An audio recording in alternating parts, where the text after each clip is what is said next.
Evening, guys. Here we are live from the Rooster Yard. Going to be kind of brief.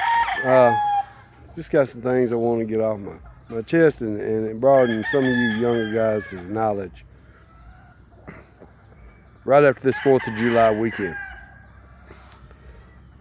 A lot of you guys don't even really know why we celebrate the 4th of July. It's when we declared our independence. And basically got tired of putting up with tyranny and taxation from across the pond, and said, you know what, y'all people can go to hell. And we decided to stand on our own feet. Kind of like what's happening now. We've had so many of these frivolous laws and things, and it's just passed, and it's made a mockery of the American people, and the world's laughing at us. Trust me, they are. Anyway, that being said, I'm going to get off of that. But I want to go to something that's kind of relating to that. If you think that what went on with the cockfighting in the United States by them making it illegal back in 2008 for the last state, which was Louisiana, and I think they got Oklahoma in 2004, and Arizona was the first, and New Mexico was somewhere there in the middle.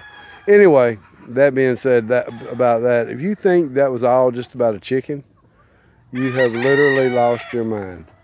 I'm going to tell y'all something that most of you young guys that's never been to a legal cockfight don't know. Back in the legal days, any of the old timers will agree with me, and if they don't, they wasn't there.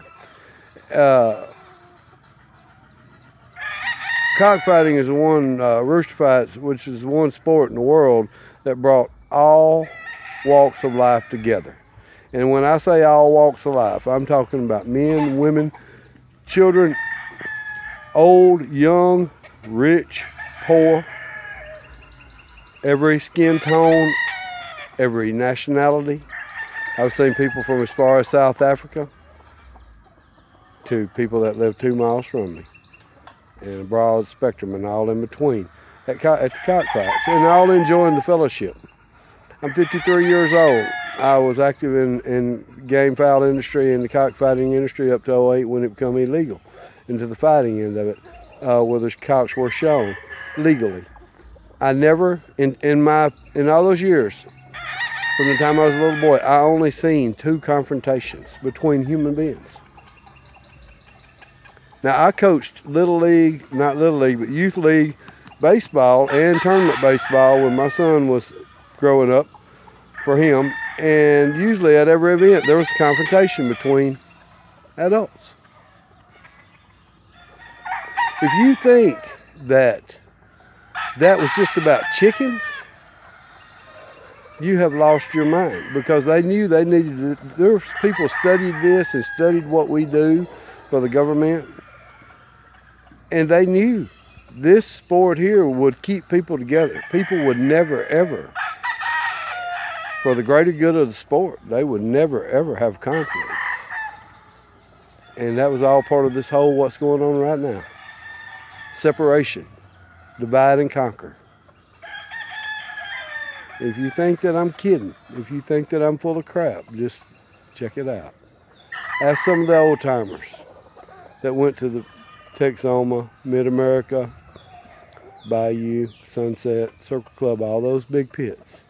You would see a guy that had more money than he could ever count, standing next to a guy and talking about nothing but chickens for hours. A guy that Sunday's best clothes had holes in his knees and jeans.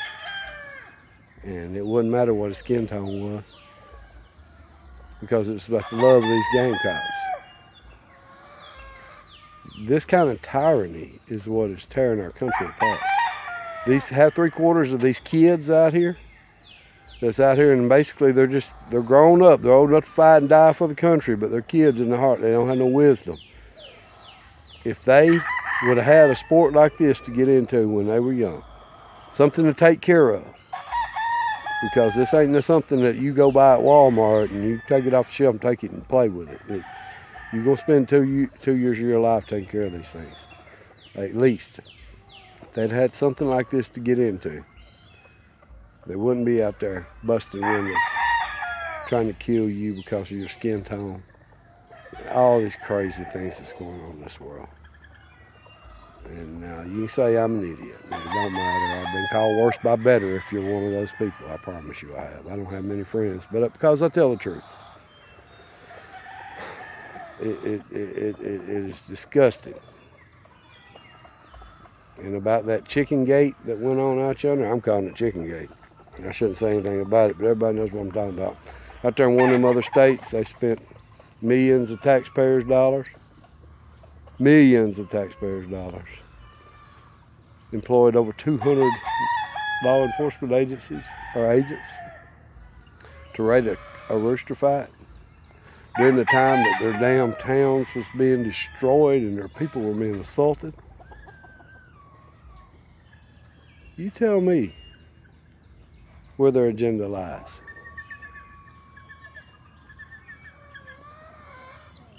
Just, guys, I just have to get that out of my chest. I heard that, I liked it. It made me want to take a chew of tobacco. I hate tobacco. I said, man, you got to be kidding me. I said, got to be fake news. No, it's real. Looked on there and there's old boy up there talking about Pat trying to build himself up, trying to justify pretty much probably what they done, because I mean there were people that was having their homes destroyed, businesses burnt down, all kinds of stuff. These 200 people that your taxpayers' dollars pay their paychecks, they out there worried about a little over-risk. And a bunch of people was out there ain't doing nothing but having a good time, enjoying the sport that's been practiced for 2,000 years. It was practiced for over 200 years in this country, legally. Talk about Mount Rushmore, where Trump did his speech yesterday. 3 of those 4 men carved in the side of that mountain were rooster men. Kept Gamecocks, fought Gamecocks. Abe Lincoln was called Honest Abe because he was a cockfight referee. And great men, they built this country. All of them took part in building this country. They deserve to have their faces on that mountain. Before you go bashing all these rooster men, think about what you're doing.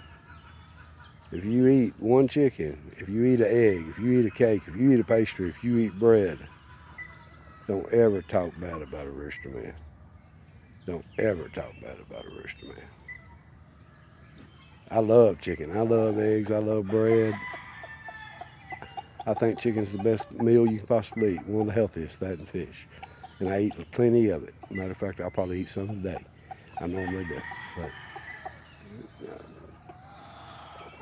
we got to get past all these frivolous laws, and we got to get rid of all this bullshit that's going on in this country. I ain't gonna get into all that political end of it, because everybody knows that's a bunch of bullshit. But it's all being put on by people.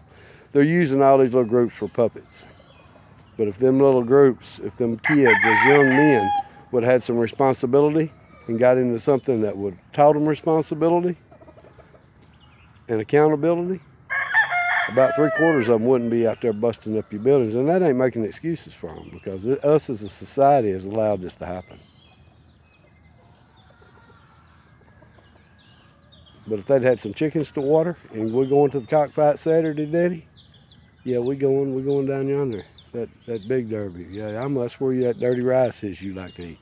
If those things have been going on, instead of these damn video games that were what is that, Grand Theft Auto, where they're busting women's heads with axes and all kinds of shit, and they get points for it. You don't think that had a negative effect on them kids? But all that was perfectly fine, and your government knew it.